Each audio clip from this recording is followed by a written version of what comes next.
So it's House District 91, Northeast Tarrant County, and that's where Stephanie Klick has been, and for a good many years. And she is facing a primary challenge, which made a runoff with a gentleman named David Lowe. And a couple of Stephanie's ads say some things that made my eyebrow go up, and so I said, "Okay, what does that mean? And what are we really talking about?" So one that I heard early on involved a little bit of audio that here. Hang on a second. Here's it. It went that he promises to. Hang on a second. Here we go. Yeah, it was a thing that said, I promise to oppose any pro-life legislation. And then it stops. It's like, what? I mean, is there more to that? Is there more to that ad? And apparently, yes. It looks like Mr. Lowe is what's sort of called an abortion abolitionist, where which is like harder pedal to the metal than even sort of your mainstream pro-lifers. That his gripe is that if you're talking about that even in the heart of the pro-life logic in some of the pro-life groups and pro-life people, that we're not like doing enough. That what you have to do is abolish abortion. And that involves which, by the way, sounds great. But in practice, Stephanie's point is that it seems to be that some of it could criminalize the mothers, et cetera, et cetera. So, I mean, the supposition from the spot is that here's this guy talking about opposing pro-life legislation like he's not pro-life when he clearly is, but maybe so ardently so. And here's, I'll tell you what, you want to keep it real? You want to get into a conversation that gets very, very, it turns into some very heavy lifting. I was listening to the Archbishop of, where was it? Baltimore? They were talking about speaking of archbishops, you did catch over the weekend that in San Francisco, Nancy Pelosi no longer welcome for communion for being pro-choice. Well, all right. That is either 100% supportable. I certainly think it is. You cannot be in good standing with Catholic doctrine if you are pro-choice. It's just not possible. And I have asked this question constantly of the pro-choice Democrat Catholic. It's like, how in the world do you walk around triangulating that? The Pope himself, of course, it's this Pope who's, God bless him, a total lib on a whole lot of things, apparently does not want communion withheld from pro-choicers. Now, we all have sin, right? The thing is, what do you do with your sin? And the pro-choice Catholic walks around and says, I completely flout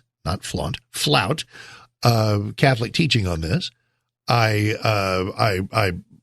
don't agree with it. I won't align myself with it. And that's unrepentant sin, which is quite a different thing. So does an archbishop do the right thing or the wrong thing in yanking communion from somebody? I favor it.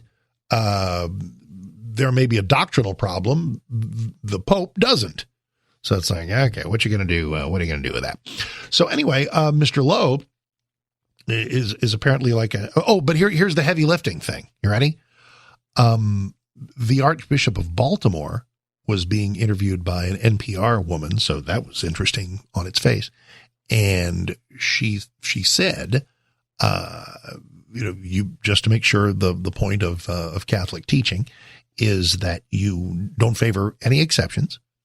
And the Archbishop properly said, nope, we don't. Obviously, I would certainly think, life of the mother. If it's life versus life, if mom's going to die, then she wins. But for various other things, including, of course, rape, incest, et cetera, et cetera, et cetera. But here, if you think rape and incest are heavy lifting, and what you have to explain there is that innocent life is sacred. But innocent life is sacred. The unborn is by definition innocent life. It is sacred. It's either sacred or it's not. Rape and incest do not change the sacred nature of the newly created life. So that's where you come in with every bit of prayer, every bit of support, every bit of love, every bit of help, every bit of adoption, if that's the where the mom wants to go. But you don't kill. You don't kill. But here's where obviously there's moral teaching there, and they don't always get into a lot of legislation. But if you notice that almost nobody is stepping forward, very few people are stepping forward and saying, well, I'll tell you what, in the case of an abortion that is sought, isn't the crime being committed by the mother? I mean, if I contract to have somebody killed, I mean, there are a lot of states where that's viewed as actually pulling the trigger. If you arrange for the death of somebody, you've arranged for the death of somebody. But nobody has, do I want to say nobody has the guts to incriminate moms? Let's say this. Nobody wants to go there because that would, listen, it's been hard enough sledding to get to the point where we can explain how a constitutional republic works. It's been difficult enough to explain why the rape and incest exception is moral idiocy. That's challenging enough. You get to the point where you're going to take a pregnant woman, a mom, who's already in some pretty dire straits, and we're going to criminalize her abortion decision. That's going to repel and antagonize tons of people when what we're trying to do is win them over to our side. That having been said, who commits the crime? I mean, if the crime is taking a life, the crime is taking life. I know it would be the doctor, the actual performer, the actual abortion provider, the abortionist is the actual killer. But he ain't doing his work if somebody doesn't show up at the clinic. You follow me? All right. So Stephanie Klick is very pro-life. David Lowe thinks that the Stephanie Klick, Mark Davis, Texas, a lot, pro-life groups brand of pro-lifeness is like not quite enough and is an abolitionist, he calls it, which, okay, that's great. It was something that he said, his quote that was borrowed for Stephanie's ad essentially was that I will oppose any pro-life legislation that comes from these half measures, because I think all we really need to do is abolish abortion and then we're done. We don't have to regulate it because it'll be done. That's kind of his point. You can agree with that or disagree with it, but the spot says it's like trying to make him sound like a pro-choicer, which he decidedly is not.